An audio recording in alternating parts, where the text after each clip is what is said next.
bukan kata orang, nyanyi je. Buat malu aja nyanyi macam ni. Macam tak sedekap. Tak malu ke? Janganlah macam itu je. Kami cari makan cara halal ni. Alah, pengemis ni banyak pula soal jawab dia. Apa hal ni je? Dia orang ni tak malu. Macam orang tak sedekah je. Brother, jangan hina orang macam ni lah kan. Orang pun nak cari makan juga. Apa ni? Sekali gua apa? Apa ni? Relax. Buruk lah. Islam sama Islam nak gaduh.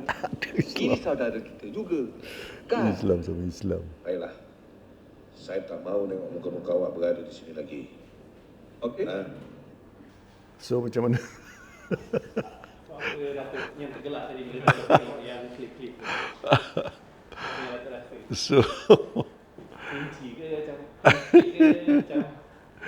tak, apa nama, saya lihat tu kan, memang situasi tu memang sebenarnya dia cuba nak paparkan satu situasi yang biasa berlaku pada penyanyi jalanan ni pada waktu itu, di masa undang-undang menyanyi jalanan ni sangat menekan penyanyi jalanan. Jadi tapi dalam situasi itu semua berlaku macam tiba-tiba ada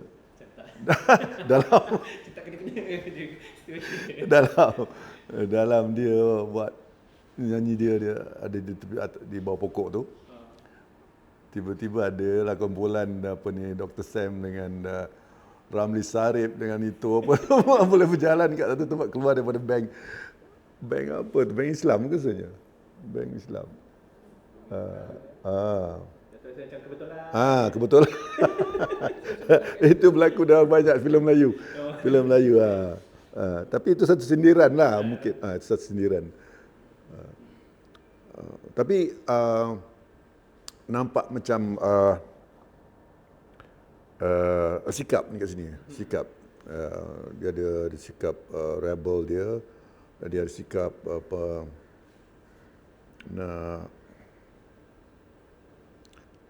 nakkan kebebasan bersuara kan, berkarya apa semua. Jadi ini satu yang memberi kesan lah pada orang yang tahu tentang situasi ini, dia memberi kesan pada mereka. Ini. Kerana awak mengharap ihsan dari orang lain untuk mendapat kerja. Kenyataannya Azlan, awak memang berbakat dalam muzik. Mengapa awak tidak menggunakan bakat itu untuk menampung hidup awak dan membantu Sri?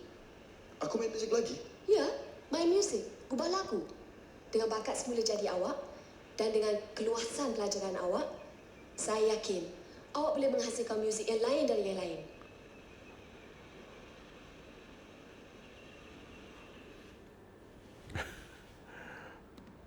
Ini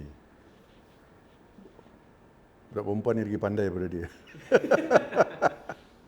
Perempuan ni lagi pandai. Nampaknya lah. Dia ni tak tahu nak fikir yang dia boleh hidup dalam bidang muzik. Dia, yalah, dia nelayan kampung. Tapi tak tahulah muka M. Nasir tu boleh sesuai sebagai nelayan ke tidak. Ini satu apa orang kata, anggapan pada orang-orang kita lah dulu kan, orang kita dulu. Banyak tak tahu mana nak pergi, ada bakat tak tahu, orang lain yang nampak. Orang lain nampak. Ya. Orang lain yang beri dia semangat, yang dia boleh pergi kalau dia usaha lah. Jadi macam menggambarkan Dato' M. Nasir sebelum jadi seorang. Macam lebih kurang macam itu lah. Macam itu. Lebih kurang macam itu lah. Itu nelayan lah. Ya. Sebelum pelukis. Sebelum tu entah apa dia buat kan. Ya. Sorry, I'll get back to you. Struggle here. Oi! Awak ingat awak seorang ada mobile phone? Sorry. Seorang nak cuba road tax. Sorry.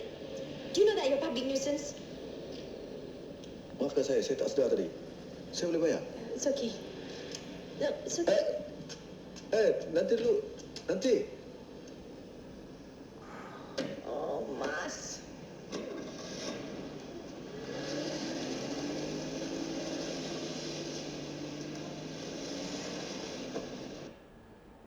Well, ini cerita roman lah. Cerita romantik lah sebenarnya. Pertemuan yang pertama. Mereka tak kenal lah kan. Tak kenal.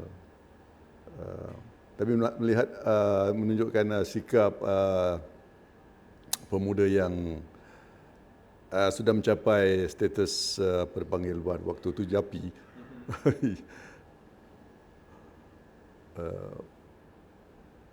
Apa rasa tu bila waktu Melihat diberi peranan jadi hero romantik? itu romantik. Rasa hero Mencari-cari jugalah, tak tahu whether saya romantik ke tidak. Dengan dialog yang macam gitu kan. Saya mencari apa romantiknya dalam diri saya tu pada waktu tu. pengarah ambil satu sebagai hero romantik. Tapi tak adalah susah sangat sebab pengarahan yang membuat saya macam itu kan. Ya, mengikut cerita yang Okay, Datuk tak rasa susah lah. tak susah juga. Saya masa tu tak boleh drive tau. saya tak boleh drive. Jadi kekok dalam kereta. Kekok megang apa? Megang apa ni? Steering tu saya kekok. Ya. Saya macam dah terror sangat kan. Ya. Dia orang yang dah berjaya. Patutnya dia lebih macam confident dia. Tapi dia nampak macam sombong sikit, dia boleh bayar apa. Dia kena tunjuk yang dia tu. Tapi dia orang yang sebenarnya baik hati. Dia baik hati. Tapi kerana culture hidup dia tu, dia jadi macam itu.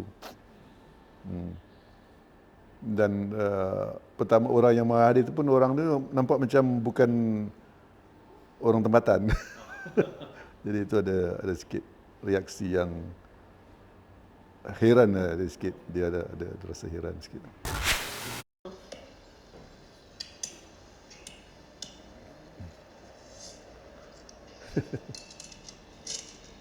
Oi, ambil upah tu. Ambil. Suruh lock kereta tu.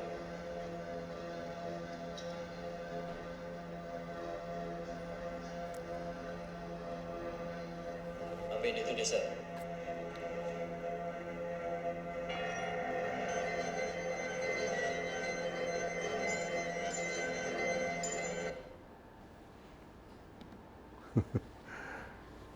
Ini nampak macam ada perbezaan status dalam kehidupan manusia. Desa, nama pun desa. Desa tu datang daripada kampung, dah dapat kerja sebagai mekanik dekat situ kan. Kemudian Usop Aslam ni macam melambangkan pada orang-orang kaya yang sombong lah. Dia menganggap orang-orang macam itu rendah kan.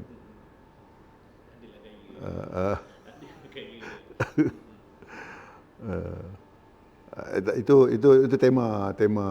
tema cerita tu. Okey lah. Masa tu saya muda lagi. Muda lagi. Rasakan picunya. Tarik pelan-pelan.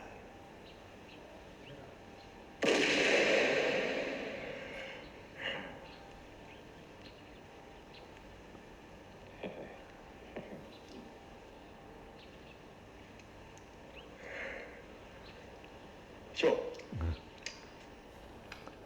Ini kalau dah biasa ni, boleh jadi gian tau.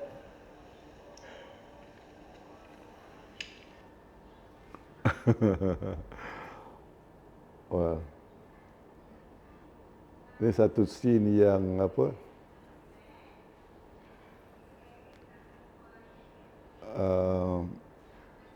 Memeranjatkan penonton bila penonton ikut cerita ni pada waktu mula-mula ni kan. Ini dah setengah filem ni. Dia melihat Hasan tu, watak saya, agak berbeza,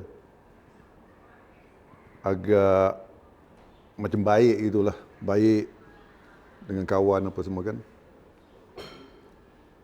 Tapi ini agak meranjatkan penonton lah, dengan perangai dia macam itu. Kenapa Datuk memilih, sebab Datuk pengarah cerita merah ni, kenapa Datuk memilih Macam tadi saya buatkan, saya kan suka cerita-cerita gangster. Cerita gangster saya suka. Rasanya ni sasarannya Datuk jadi jahat kan? Ini pertama kali saya jadi jahat. Jadi jahat. Ya. Saya jadi jahat. Saya suka jadi jahat kerana jahat. Jadi jahat ni dia ekspreskan, dia banyak watak dia menarik lah. Watak dia menarik daripada selalunya orang buat di sinilah bila orang buat watak hero baik, orang baik. Wataknya agak kaku sebab seorang yang baik, tampan, menawan dan sopan santun. Dia tidak ada latar belakang yang gelap, yang itu yang membuat diri dia tu lain daripada pandangan orang pada orang baik. Manusia ni semua sama je. Dia ada baik jahat dia. Dia bukan hitam atau putih je. Dia hitam putih. Jadi hitam putih tu tak dapat dikeluarkan kalau dalam. So cerita ni dia cuba nak menunjukkan hitam putih. Ya. Ya. Dia tu dia pakai baju Melayu tu. Dia macam ada twist sikit dia. Dia pakai baju Melayu sebab dia baru bagi makan orang-orang miskin. Orang miskin.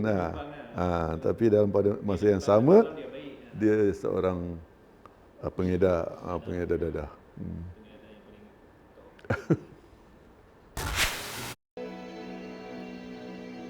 Layar berbelok-belok, sawah dibongkar di tempat tenang. Yang tinggal hati tak elok, yang pergi hati tak senang. Bila sampai waktu, kita akan bersama.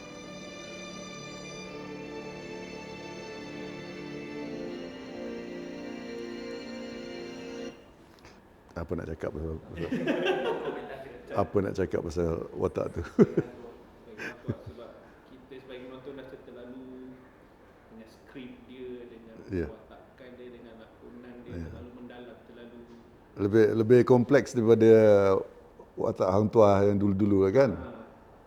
Ya, dia sebenarnya Hang Tuah ni banyak membawa apa dipanggil beban di antara hubungan dia dengan Jebat, dengan raja, dengan family dia, dengan orang yang dicinta sekarang ni.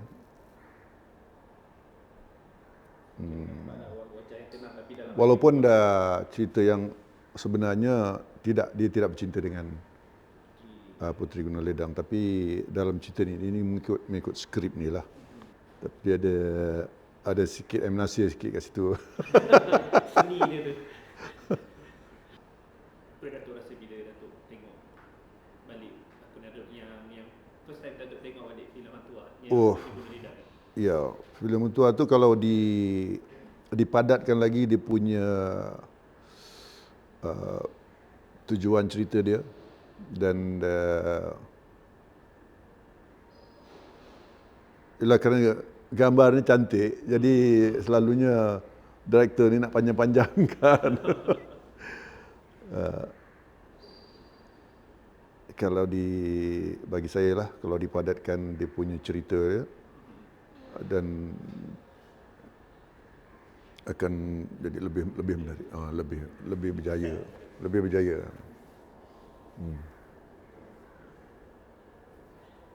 Ya. Tapi kalau berdasarkan pada adegan tu, dia cukup menarik lah. Ya, ya, ya. Macam saya katakan tadi, banyak kalau boleh nak bawa balik kan, tapi tak. Dia memang begitu dalam dunia seni, dalam seni ini begitu. Dia tak ada kepuasan. Orang yang menentukan lah. Orang yang menentukan. Kita tahu lah kat mana kita berdiri. Kita tahu. Tapi okey lah. Badan saya masa tu masih okey lagi. Sekarang ni dah.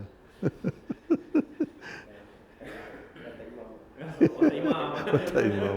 Otak imam. Katel sekarang. Katel.